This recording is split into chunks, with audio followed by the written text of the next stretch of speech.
நாங்க யாரா? நாங்க பிரைவேட் டிடெக்டிவ்ஸ். பார்த்தா தெரியலல.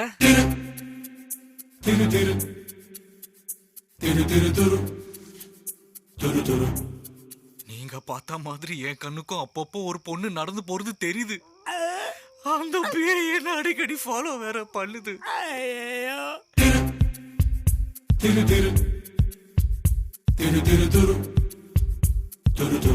நிஜமாவா? யா.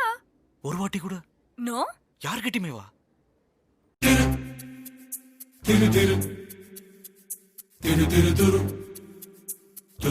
மிஸ்டர் வேதா. தேவா. தேங்க்யூ காஞ்சனா. அர்ச்சனா சார். எனக்கு அப்பப்போ பேர்ல தான் மறதி வருது. மற்ற விஷயங்கள்லாம் ஸ்ட்ராங்கா கல்வெட்டுல செதுக்கின மாதிரி இருக்குது. என்னாச்சு சார்? இல்ல என் பொண்டாட்டி பேர் மறந்து போச்சு.